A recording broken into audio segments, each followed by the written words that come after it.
Hi everyone, welcome to Examsara competitive institute. ఈ వీడియోలో మనం NIACL new India assurance company limited నుండి మనకు ఒక రిక్రూట్మెంట్ నోటిఫికేషన్ అయితే రిలీజ్ అవ్వడం జరిగింది. New India assurance company limited అనేది one of the insurance company owned by the government of India. So ఇండియాలో ఉన్న వన్ ఆఫ్ ద ఇన్సూరెన్స్ కంపెనీస్లో NIACL అనేది ఒక ఇన్సూరెన్స్ కంపెనీ. ఆ కంపెనీ నుండి మనకి అడ్మినిస్ట్రేటివ్ ఆఫీసర్ జాబ్ రోల్కి నోటిఫికేషన్ అయితే రిలీజ్ అవ్వడం జరిగింది. సో ఈ వీడియోలో మనం ఆ నోటిఫికేషన్ గురించి కంప్లీట్ డీటెయిల్స్ అనేది చూద్దాం.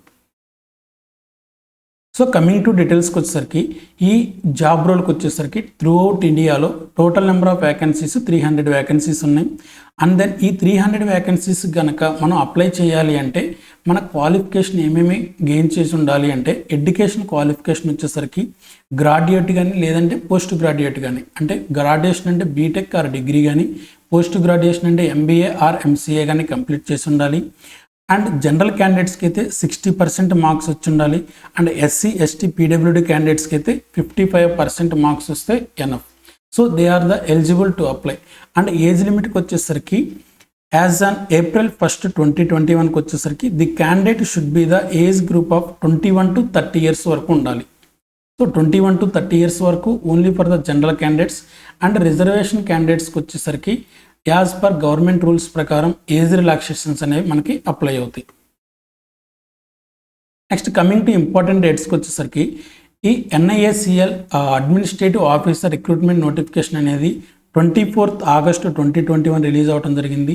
అండ్ NIACL ఈ రిక్రూట్మెంట్ అడ్మినిస్ట్రేటివ్ ఆఫీసర్ ఆన్లైన్లో అప్లై చేయాలంటే అప్లికేషన్ డేట్ వచ్చేసి September 1 నుంచి ఆల్రెడీ స్టార్ట్ అయిపోయింది.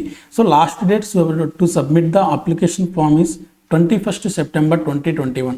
సో 1st September నుంచి 21st September వరకు ఆన్లైన్లో అప్లికేషన్ అప్లై చేయాలనుకున్న వాళ్ళు చేయొచ్చు. And commencement of phase 1 online examination వచ్చేసరికి అక్టోబర్లో ఇచ్చారు. And commencement of phase 2 online examination వచ్చేసరికి నవంబర్లో ఇచ్చారు. So these 2 are the tentative dates.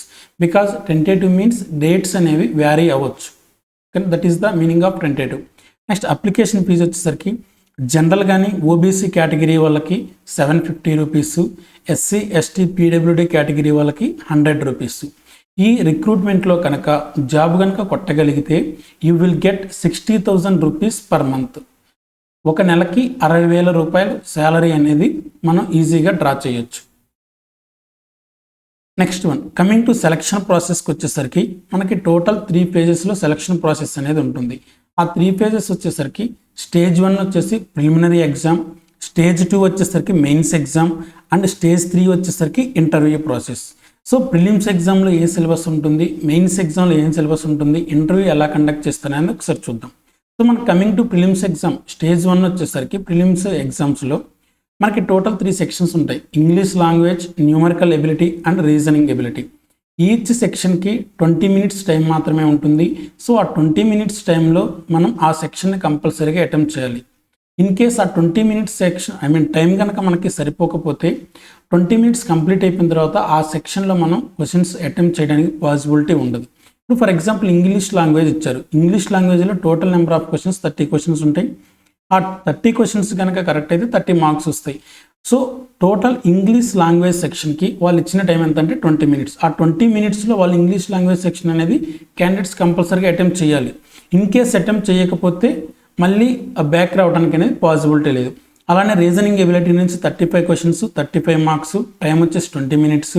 Numerical ability నుంచి కూడా 35 questions 35 marks, టైం వచ్చేసి 20 minutes. Total time of the preliminary exam is 1 hour. Total marks is 100 marks and total questions are 100 questions. Coming to mains exam కూడా మనకి syllabus అనేది సేమ్గా ఉంటుంది. But preliminary ఎగ్జామ్కి mains ఎగ్జామ్కి డిఫరెన్స్ ఎక్కడ ఉంటుంది అంటే స్టాండర్డ్లో ఉంటుంది. క్వశ్చన్ స్టాండర్డ్లో ప్రిలిమినరీ ఎగ్జామ్స్లో వచ్చేసరికి మనకి కొంచెం క్వశ్చన్స్ అనేవి లో స్టాండర్డ్ కానీ మీడియం స్టాండర్డ్ కానీ ఇస్తారు. But coming to mains exam వచ్చేసరికి మోడరేట్ లెవెల్ టు కొంచెం డిఫికల్టీ లెవెల్ వరకు క్వశ్చన్స్ సరిగా పాసిబిలిటీ ఉంటుంది. ఓకేనా. సో ఈ మెయిన్స్ ఎగ్జామ్లో ఏమేమి ఉంటాయి సెక్షన్స్ అంటే రీజనింగ్ ఎబిలిటీ ఉంటుంది, ఇంగ్లీష్ లాంగ్వేజ్ ఉంటుంది, జనరల్ అవేర్నెస్ ఉంటుంది, అండ్ దెన్ క్వాంటిటేటివ్ యాప్టిట్యూడ్ ఉంటుంది. సో రీజనింగ్ ఎబిలిటీ నుంచి 50 questions 50 marks, ఇంగ్లీష్ లాంగ్వేజ్ నుంచి 50 questions 50 marks, జనరల్ అవేర్నెస్ నుంచి 50 questions 50 marks, క్వాంటిటేటివ్ యాప్టిట్యూడ్ నుంచి 50 questions 50 marks, total number of questions వచ్చేసి 200 questions and maximum marks వచ్చేసి 200 marks. So each question carries 1 mark. And then duration of time వచ్చేసరికి మనకి individual sectional timing అయితే ఇవ్వలేదు, total combination of total sections అంటే composite time ఇచ్చారు. ఎంత ఇచ్చారంటే 120 minutes, that is 2 hours. And మనకి ఇక్కడ క్వశ్చన్స్ అటెంప్ట్ చేసేటప్పుడు నెగిటివ్ మార్క్స్ కూడా ఉంటాయి. ఇన్ కేస్ క్వశ్చన్ కనుక రాంగ్ అయితే 0.25 అంటే 1/4 ఆఫ్ ద పాజిటివ్ మార్క్లో మనకి ఏమవుతుందంటే నెగిటివ్ అవుతుంది. బట్ అటెంప్ట్ చేయకపోతే మాత్రం నో నెగిటివ్ మార్క్స్. అటెంప్ట్ చేసి రాంగ్ అయితే నెగిటివ్ మార్క్స్ ఉంటాయి 0.25 అండ్ దెన్ అటెంప్ట్ చేయకపోతే no negative marks. And mains ఎగ్జామ్లోనే మనకి ఇంకొక సెక్షన్ వచ్చేసి డిస్క్రిప్టివ్ టెస్ట్ అనేది ఉంటుంది. ఈ డిస్క్రిప్టివ్ టెస్ట్లో ఎలా ఉంటుందంటే మనకి టైపింగ్ టెస్ట్ లాగా ఉంటుందన్నమాట. ఈ టైపింగ్ టెస్ట్లో మనకి ఏమి ఇస్తారంటే letter writing and essay writing ఇస్తారు.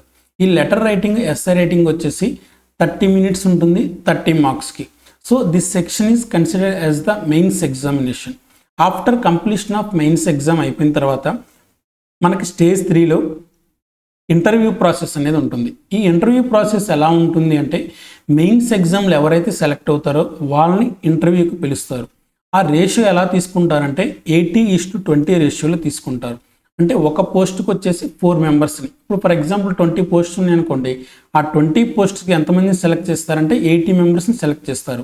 ఆ 80 మెంబర్స్ ఇంటర్వ్యూకి అటెండ్ అయితే 80 మెంబర్స్ నుంచి ఇంటర్వ్యూ కంప్లీట్ అయిపోయిన తర్వాత mains score and interview score రెండు కంబైన్ చేసి ఎవరికైతే హైయెస్ట్ స్కోర్ వస్తుందో వాళ్ళకి జాబ్ ఇవ్వడం అనేది జరుగుతుంది.